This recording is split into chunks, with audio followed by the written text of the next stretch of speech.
Mereka sampai berdoa agar mahir memanah. Dan itu saya tiru sekarang, Pak. Saya juga berdoa di Tanah Suci kemarin, di Multazam, di Arafah, saya doa, mahirkan hamba memanah ya Allah. Ahlikanlah hamba memanah ya Allah, memanah di atas kuda. Sampai saya berdoa. Itu jadikan juga doa kita kaum muslimin. Minta kepada Allah, mahirkan hamba memanah. Mahirkan hamba memanah. Jadikan memanah itu kecintaan dan hobi. Seperti anak-anak sekarang udah kemaruk dengan game, dengan PS segala macamnya. Nah, buat itu masuk ke diri kita, cinta memanah, cinta di atas kuda. Karena permainan yang melalaikan ini, saya tambahkan tadi kepada apa yang disebut oleh Bapak kita, 3 tadi ya, menghabiskan waktu di waktu memanah. Apa yang kedua? Melatih kuda. Itu terlalu singkat, disempurnakan Pak. Sibuk dan habis waktunya dengan kuda. Ya, apakah dia merawat kuda? Apakah dia melatih kuda atau berlatih kuda atau melatih orang untuk mahir berkuda? Kesibukan ini termasuk bertanding, Pak, bertanding kuda, ikut gitu pertandingan kuda, maka semuanya ini adalah yang Allah ridhoi.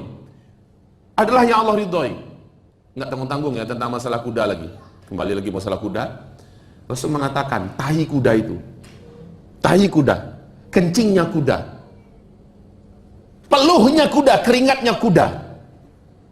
Itu dihitung oleh Allah menjadi sedekah yang terus mengalir kepada orang yang membiayai kuda. Siapa yang membiayai kuda? Oh, saya punya kuda, lalu saya membiayai kuda. Mulai dari makannya, minumnya, kuda itu kuda itu pipis, kuda itu berkeringat, kuda itu capek, kuda itu sakit, lalu kita rawat. Semuanya dinilai oleh Allah Subhanahu wa taala sebagai sedekah la yaqbiduha, sedekah yang tidak pernah putus-putus. Kalau begitu, sunnahnya memanah juga demikian, Pak. Beli busur panah, beli anak panah, patah. Lalu kita beli lagi, Bapak, satu sedekah yang dikeluarkan dalam Al-Quran jaminannya berapa? Kembalinya dari Allah 10 kali lipat. Kembalinya dari Allah 10 kali lipat. Jadi jangan stres lah. Alah, patah lagi. Kalau kayak gini kayaknya saya tinggal keluarga panah nih. Satu anak panah berapa harganya sekarang? 120.000. Ya. Saya sekarang mengusulkan begini. Dan insya Allah saya akan lobby lah. Insya Allah. Mungkin Pak Herman juga bisa membantu kita nanti. Saya ada kenalan orang untuk tingkat Indonesia, buatannya saya kagumi, dan kami sangat mengagumi pembuatan panah beliau, mulai dari busur sampai, tapi beliau masih membuat panah horsebow, baru mulai belajar ya. Selama ini beliau memproduk panah atlet, standar atlet, dan itu sudah dikirim keluar. Ketika dibandingkan dengan buatan Korea, buatan Cina, masih bagus buatan beliau, dan beliau tinggalnya di Jawa Barat. Nah, anak-anak panah beliau juga tangguh-tangguh. Saya insya Allah kalau ada kader yang mau dikirim sini buat sendiri, saya akan lobby beliau, latihlah anak-anak kami ini. Nah, itu lebih baik Pak daripada asik beli aja terus ya. Walaupun begitu, dengan membeli anak panah nilainya sedekah loh. Antum sedekah 100.000 untuk satu ekor belah. Untuk satu anak panah, insya Allah Allah akan kembalikan 10 kali lipat, 1 juta kembaliannya dari Allah.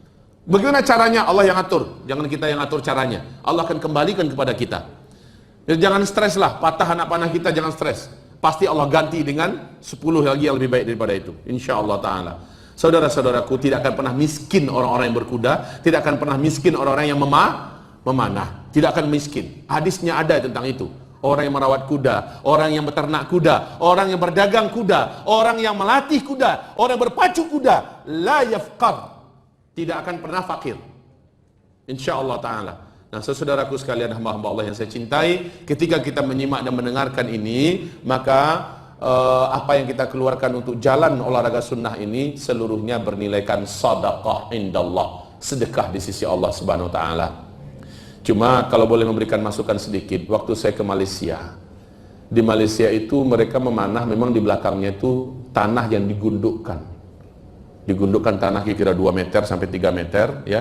Maka anak panah itu kalau meleset larinya ke tanah, selamat anak panahnya, nggak mudah patah. Tapi kalau di belakang kita adalah tembok, insya Allah cepat hancur anak panahnya ya. Jadi demikian masukan ringan saja. Kemudian tentu saja ilmu-ilmu tentang panah kan ada anak panah yang tidak boleh masuk air, ada boyan juga tidak boleh tersentuh air, ada jenis-jenisnya. Maka ini juga menjadi perhatian kita agar awet, Pak. Kalau memang kemampuan kita tidak seperti orang-orang kaya, maka pandailah merawatnya. في سبيل الله نمضي نبتغي رفع اللواء